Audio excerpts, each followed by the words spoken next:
Hey guys, I'm Jeremy and I'm out here on the Colorado Trail, and just in front of me is where Suzanne and Barry Morphew were living.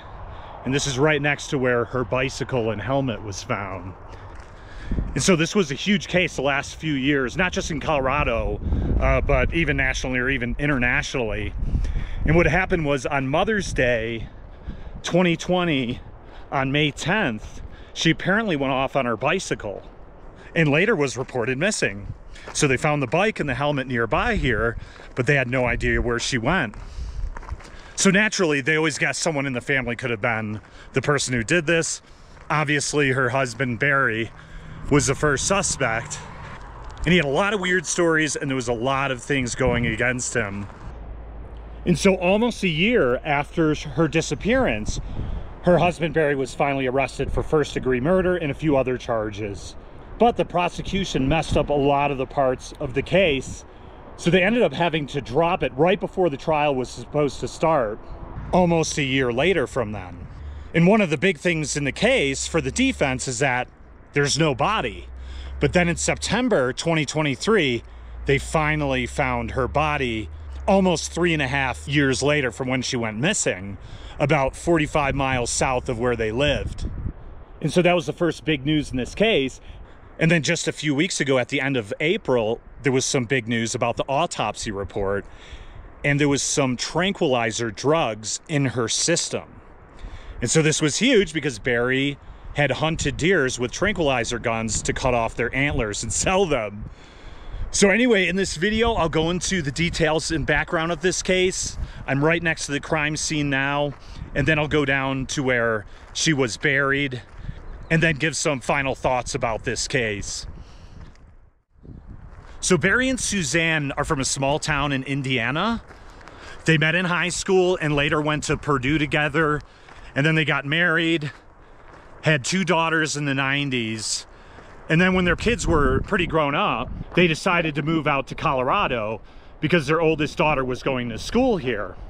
They also hoped that this might repair their marriage, which was having a lot of problems. Unfortunately, that didn't work out too well. And so within a few months of them moving out here, Suzanne actually contacted an old, like, high school flame, basically. She briefly had a fling with him in college. And they went their own ways, and this guy, Jeff, ended up having 6 kids of his own and living in Michigan. So the 1.5 years or so leading up until she disappeared, she's chatting with this guy, Jeff, and they even went and met each other in like different states about 6 times, which obviously is a lot. I'm not sure at what point her husband would have found out, but he obviously was probably somewhat suspicious by the time of her disappearance. And so later that day, Suzanne Morphew's daughters had tried to contact her, and then her husband, and they never got a hold of her. So the husband, Barry, came back to where the residence was because he had been at a job in Denver, and no one knew what happened. But there was a lot of incriminating evidence against Barry. And so almost a year later, they finally indicted him, and he was charged with first-degree murder, among other things. And so leading up to her disappearance, things were definitely not going well.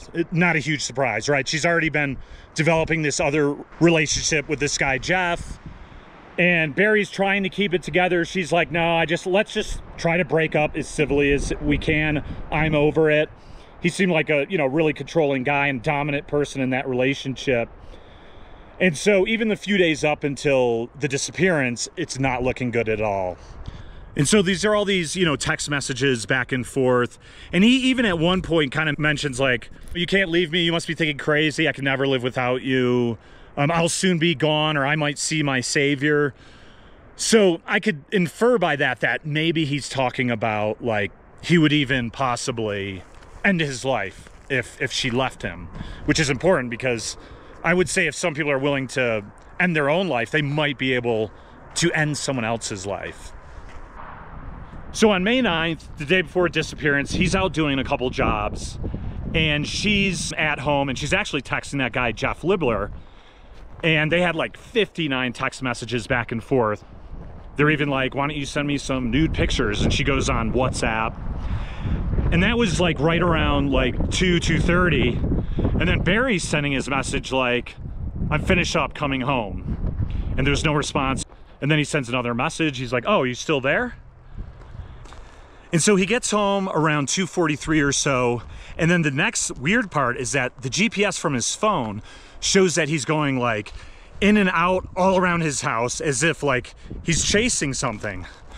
So the assumption here is that he's chasing down Suzanne. Now, he later told police that he was chasing chipmunks because they had been such a big burden that he wanted to like, he was shooting them basically. And then his phone is in airplane mode. And his phone basically isn't on until the next day around 8:10 a.m. in Bloomfield near Denver, except for about a 5-minute period that evening around 10:10 to 10:15. I'll go more into that later. So just like they could look into your phone for some GPS and other data, on new cars they could actually track some of your data and some of your behavior, like when you turn on the lights of your car, when you shut or open the doors, or when you're driving, you know, forward or reverse, etc. So you have some vehicle forensics people who pulled up some data on his car, and so that provides a lot of information, but there's still a few hours missing there too. So he said he went to bed around 8 o'clock or so, but there's data on his car from like 9:30 to like 9:50 or so. The lights are going on and off, and the doors are opening and closing several times. And he went in reverse almost 100 feet. And so you could kind of assume he's like backing up to the house for some reason. And then the metrics for the car don't start again until about 3:30 in the morning. So there's several hours there where there's no data from the phone or the car. So he said his alarm was set for like 4:30 or 5, and then he was going to leave at about 5:30 for Bloomfield, which is about 3 hours away. But as I mentioned, there was some data around 3:30, which is when the doors are getting opened and closed again. And then that data shuts off at 3:49 in the morning, but it doesn't show him pulling out or anything like that or driving. It goes back on at 8:10 in Bloomfield. So now he's already driven that 3 hours, and he stops 5 times to throw away trash, like at a McDonald's, a Bloomfield bus stop, a hotel, and like a Men's Outfitters, and then the hotel he was actually staying at. And so he got into this hotel at like 12:45 and didn't leave that room till like 5:45 or something, which if he was up all night, he's probably sleeping, I'm guessing. So during this time, he talks to his daughter, and he mentions how, they both can't get a hold of his wife, Suzanne. And so they finally call the neighbor because everyone's out of town. The girls are out on a camping trip. He's in Denver 3 hours away, and the neighbors can't find her or her bike. So they say, call the police. And then Barry starts to head back on that 3-hour drive back home. And before he leaves his hotel, he actually allowed one of his coworkers to stay there, and he gave him like all the tools and stuff and a shovel to use. So as soon as he gets there, he sees the police nearby his home, and they actually see the bikes not too far from home, kind of in a little ravine. And his first suggestion is like, was there a bobcat or like a mountain lion or something? Which, I mean, technically it's possible, but there was no blood around or anything like that. So about a week later, he goes on TV and makes like a 25-second message on video camera that says, I want my wife back. I'm willing to pay a ransom because it could possibly be that she was kidnapped. And I'll play that video right now, and you can make your own opinion of it.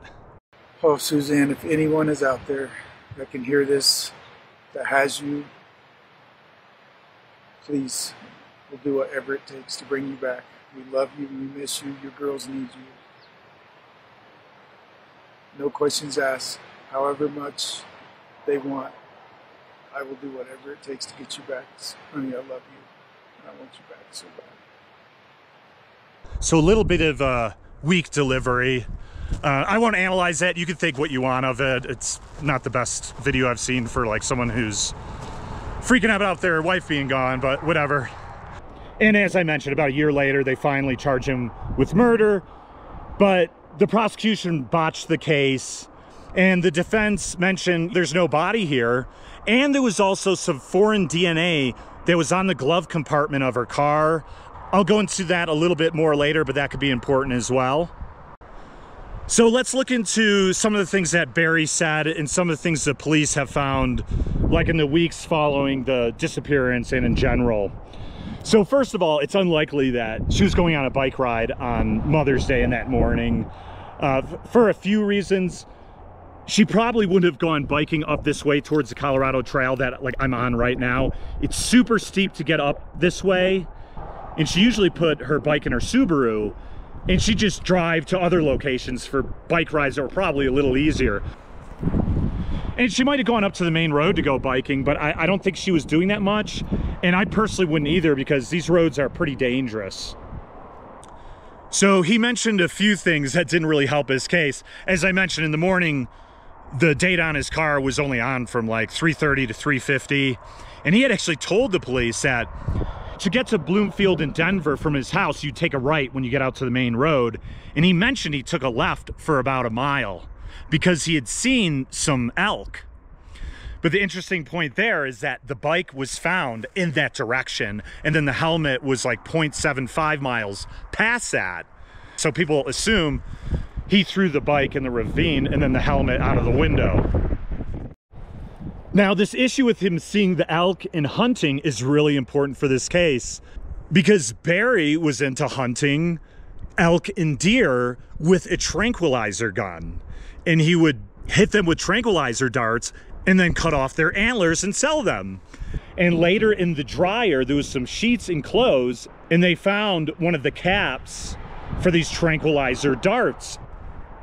And then he also admitted that when he went to Bloomfield that morning on Mother's Day, that he threw away all of his tranquilizer stuff.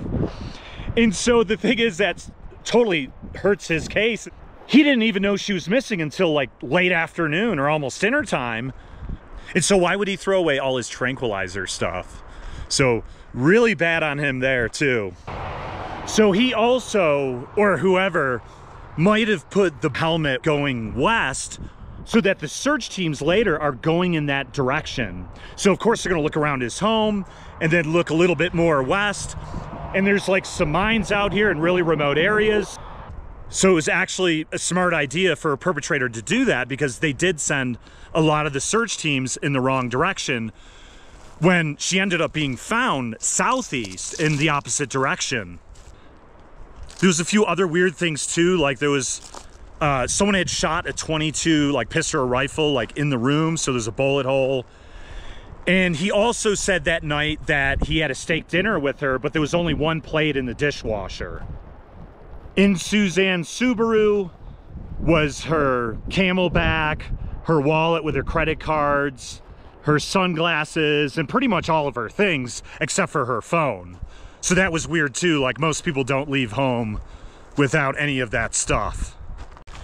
So my assumption of what happened, well, I think things were really heating up until the day of her disappearance, right? She was talking about wanting to leave. He had suggested that she had a boyfriend, which obviously is true. I don't know if he had found evidence on her phone or whatever at that point, but there's no doubt that things were not looking good for them. And even that lunch on May 9th, it seems like he might have not even had lunch with her. Like he might have been walking around the house. He said he like was following a turkey or something, but he might have actually been spying on her at that time and maybe had seen some things. And so it was really building up until that point he got home at like 2:45. And so I'm not 100% sure on the GPS. Like they say, obviously it had moved around quite a bit. But either way, that's not super important. Like sometime after, 2:40, 2:45, they had a huge fight. Either he freaked out because he saw her like taking pictures or confronted her or whatever, and he shot her with the tranquilizer. And he might have not even killed her at that time, to be honest. I'm not sure if that tranquilizer dart, it can kill people, but not 100%. And so maybe he was able to get into her phone right there and seen 59 messages from this guy, Jeff, who he actually even knew from high school as well. And then he decided, like, I've got to finish the job here. Or maybe she died after an hour or two. And so I'm assuming it was actually that night that he probably went out and buried her down near Moffat. He might have had time in the morning, and I'll check that out in a bit. I'm going to drive down there and kind of look around that area. But to dig a shallow grave even takes some time. So I'm not sure if he was aware that newer cars can check the date on, like, when you get in and drive. But he might have been aware. I think he watched, like, true crime and other things. But he would definitely know that people could check your odometer and add up the numbers. So I think to dispose of her body, he probably took her Subaru, because it's an older model, it doesn't have all that computer stuff, and got rid of her, let's say at midnight or whatever. And he probably couldn't sleep easily because obviously this is a huge event. And so he just packed up a lot of the things he needed for work that next day. And he went out to Bloomfield at like 3:30 in the morning. And then on the way, he obviously threw all this trash in all these different trash cans, which in his defense, he said, because he does construction all the time and landscaping, because that's his main job, he has a lot of extra trash all the time and he doesn't want to pay for like a dumpster. So he just drops off things at various garbages. It's definitely plausible, but definitely a little weird. It looked like he changed his outfit a couple times that day and took maybe more than one shower, I guess. So yeah, I don't know. It's all pretty bizarre. So anyway, let's talk a little bit about the DNA, because that's a pretty big deal in this case, especially for the defense.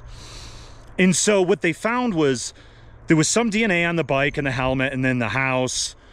It could be from a few people on the bike and helmet, like Barry, or a couple other people who had worked on her bike.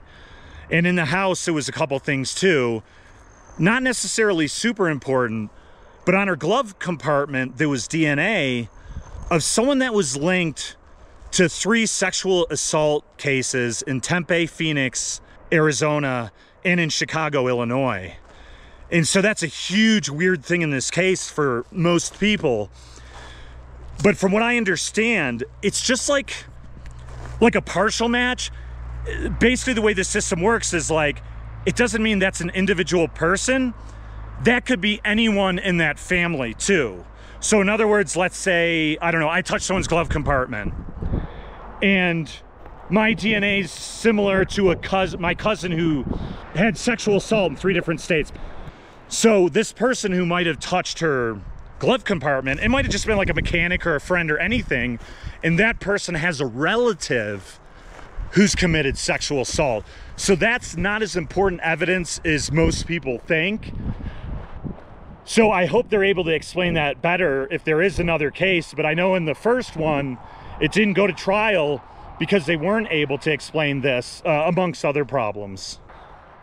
So anyway, let's go down and see where the bike was located, her home, and then the area where she was buried to kind of get some idea of some of the timelines here. And I'll also go to an interesting location. There was only a few minutes, around 10:10 to 10:15, where Barry's phone was on.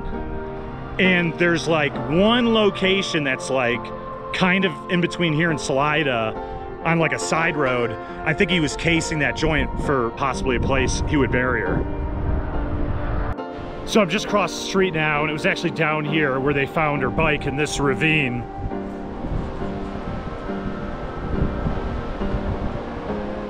So this road just goes up to the main road just in like 100 feet. So they would have driven up here. Oh, you could actually see a memorial down here.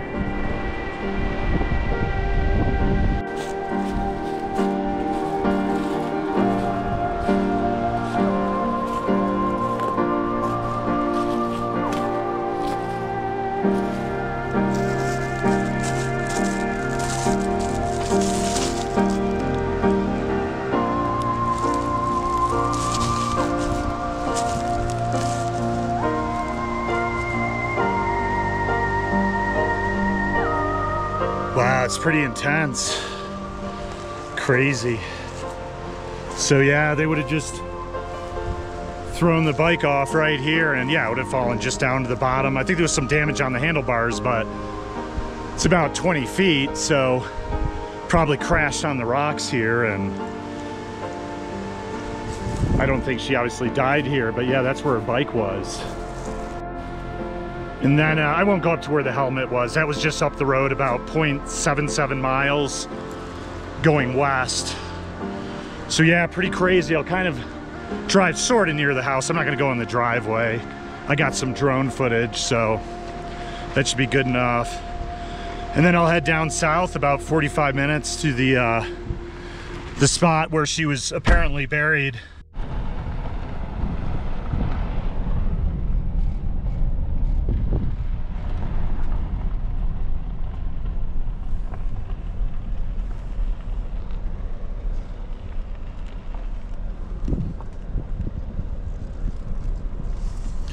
Yeah, as expected, it's a private road and it's closed, so that's why I got that drone.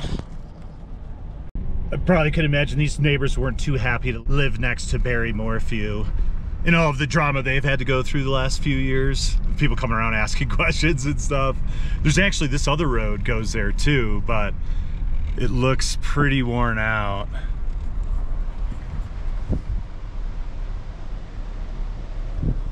Yeah, it's just private property and cameras in use, so I'm sure they know a lot of people come around these areas, so no big deal. Someone rebought their home, so it's no surprise that they've got some security there.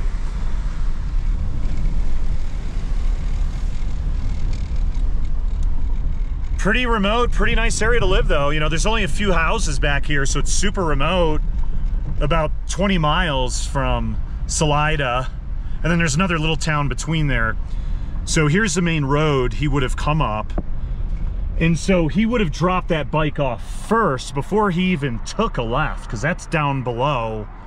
And then he would have driven down that road going west, dropped off that helmet about 0.77 miles, and then turned around and taken a right to go down towards either where he would bury her and to go to Bloomfield, which is northeast of this direction. But either way, you take a right.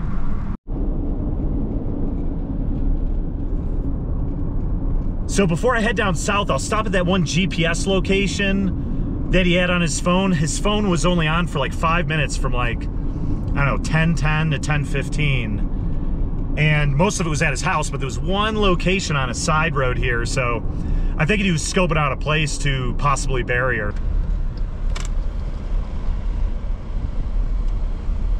He said in a report like he was coming back from Salida that evening and he was stopped here, and this is all like a new road and development or something they're making, but yeah, he would have parked here. Now it's developed, so yeah, actually it's probably too steep. I want to take a look, but if there wasn't construction here, this probably would have gone in the woods. He might have been thinking of something here. I don't know why else he would be here, but this is the one other random GPS location, and then everything else showed him as being back home. Even if they hadn't dug out this wall, it would have been pretty steep. But he could have possibly been thinking to drag her up in there. Or on this side, it's not as steep.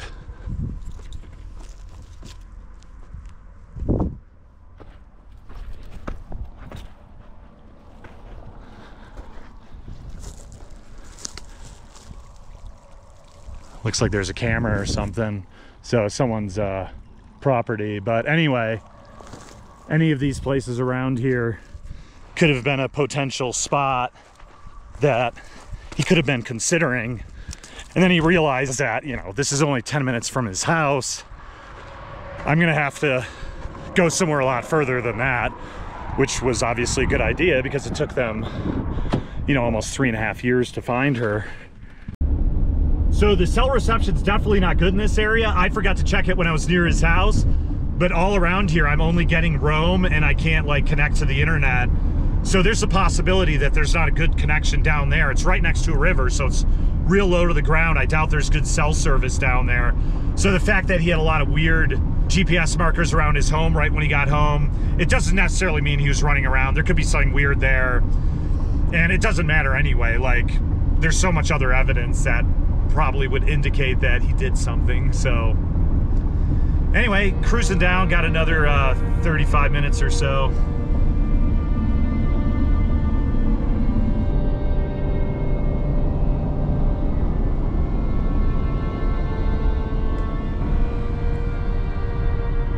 So it's probably this road at probably, I don't know, midnight, or at some point he cruised down here in the dark and figured he'd get, you know, at least a half hour, hour away and just start looking for a good spot. And he does a lot of landscaping and other work, you know, all over Colorado. Like, I mean, mostly this area, but he had a job in Bloomfield above Denver. So I'm sure a lot of his jobs are all over because all of these houses are all spread out. So he was probably somewhat familiar with the fact that south of this town, Moffat, which I'm coming to in a bit, has a pretty big open desert and not too many homes. Just southeast of Moffat is the Great Sand Dunes National Park. So there's definitely nothing out there. And even as I'm driving now, I mean, there's just no homes. Like, this is super remote.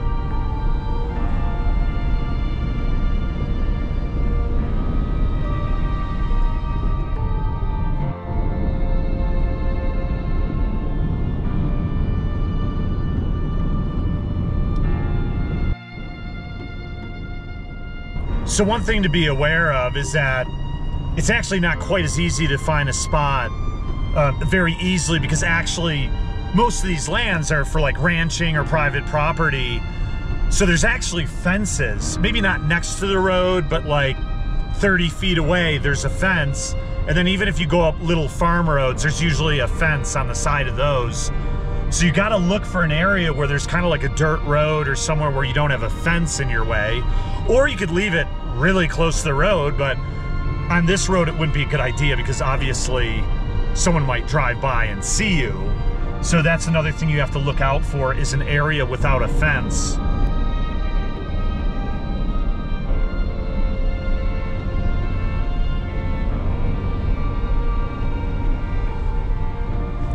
We're getting pretty close now, just a couple minutes away. There's still fences around on each side of the road.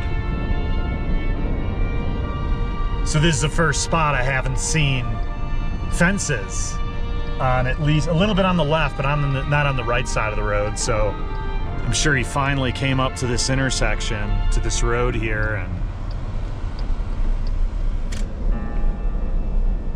yeah, this would make sense. You could drive down this road for a while or just a little bit, and this could be a good spot.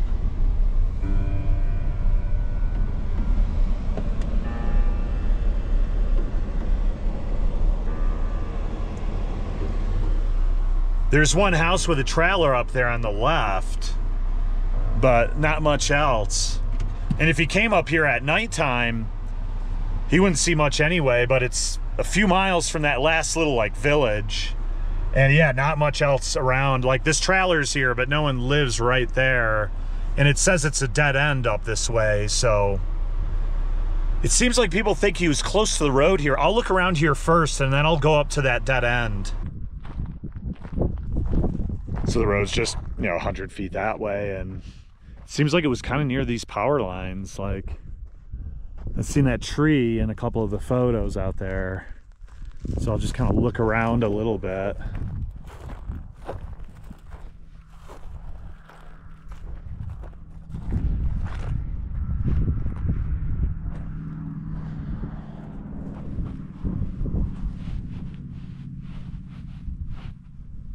So one reason why I wanted to come out here is because I actually wanted to see what the soil was like.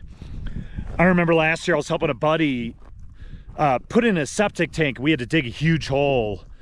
And when you dig holes, it's not like when you were 6 making sandcastles. It's really tough. You have to use a pickaxe to break up the ground because there's so many rocks and roots and things. And so I was gonna see if like he could even make a shallow grave, because if it's tough soil or really hard, even a shallow grave would probably take 30 minutes to an hour. And if you had to make it like a proper grave, it could take all night. And so it seems like it's not too bad here. You can make a shallow grave in probably 20 minutes. So it probably took me about 45, 50 minutes to get out here So he could have gotten up at 4 in the morning and did it. But you know what? The sun comes up early and it's bright out here. I mean, even by 5, there's probably some daylight. So I assume he came out here the night before in her Range Rover. And even right now on the main road, there's a car like, I don't know, every minute or 30 seconds. At midnight, there would only be a car every 10 minutes, every half hour. And their lights would see the road and a little bit on the side, but I don't think they would see very much. And so when she took that last photo to send to her boyfriend, Jeff, she had a bathing suit on. And she was kind of dressed in like warm clothing. But there was a bullet in the grave and even some other animal bones. So yeah, she was in a shallow grave. I'm sure some animals would have, you know, picked through. And maybe that's even why they wanted it kind of shallow, because, you know, it's easier for animals to get to you. So I don't know more details on the grave site because it's pretty recent. It's only been a few weeks. So they didn't find a like bullet shell there, but I could assume that she was hit with a tranquilizer dart and he either shot her at home or out here, and no one would hear that. I mean, there is a house about a half a mile away,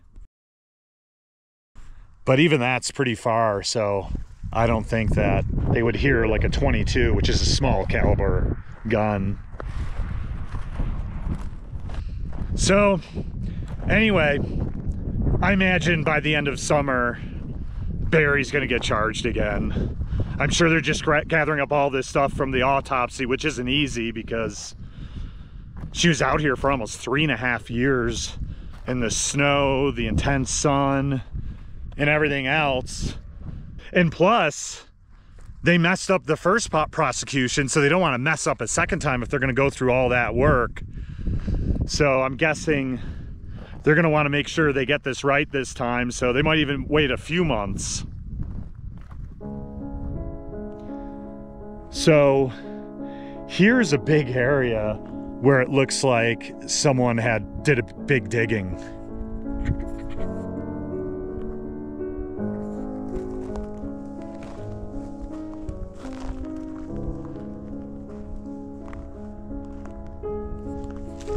Because all the other areas around here have vegetation, and this is the only area that has like a 15-foot like circle basically, and car tracks going through.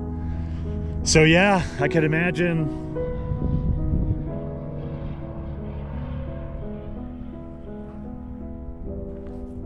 this is probably where they found her last September. Yeah, you can see where you could get in, like one truck could have driven over this stuff here. It looks like it's run over. And then there's this big wide area with everything else around here is like, you know, has a bush every 2 feet. So yeah, pretty insane.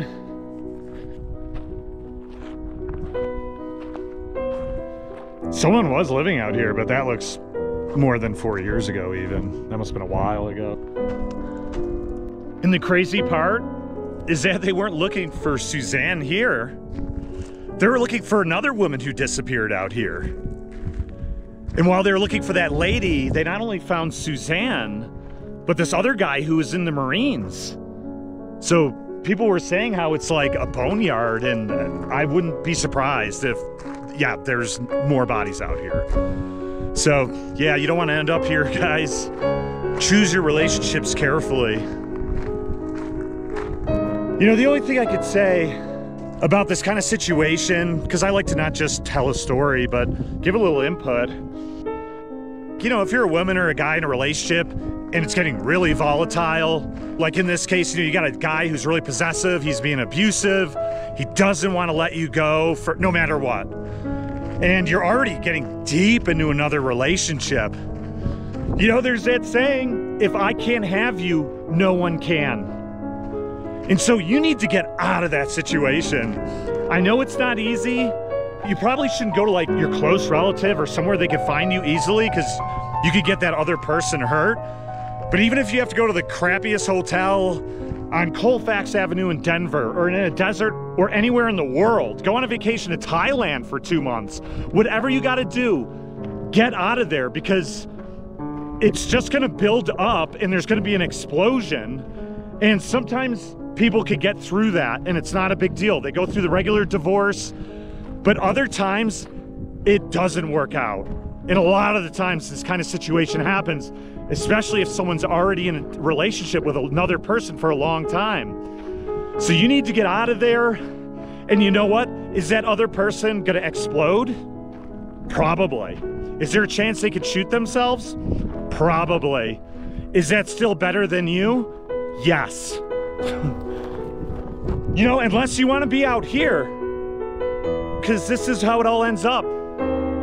That next day, or depending on when she passed away, was Mother's Day. She had 2 beautiful daughters and still a long future ahead of her. She would have possibly gone with that new boyfriend, Jeff, to Ecuador. And she knew her husband was abusive and there were all these issues, and she's sitting there taking pictures, sending it to this dude. And this guy's a big guy who's real possessive. And yeah, it's Mother's Day and 3.5 years out here, and taken out of here, I think, in 8 paper bags of bones and dirt and whatever else. I feel really bad for their daughters. They obviously lost their mom, and I assume their dad's, it's not looking good. To be honest, I wouldn't be surprised if he takes his own life or he goes to jail at this point, right? And maybe there's some evidence I don't know about. If he had better, like, alibis or not so much evidence against him, I could be like, well, maybe someone hiking on the Colorado Trail comes through that neighborhood, they see a house, they want to rob it or rape someone or do some crazy act. It's possible. So take care, guys, be safe, and remember to get out of situations like this before it's too late.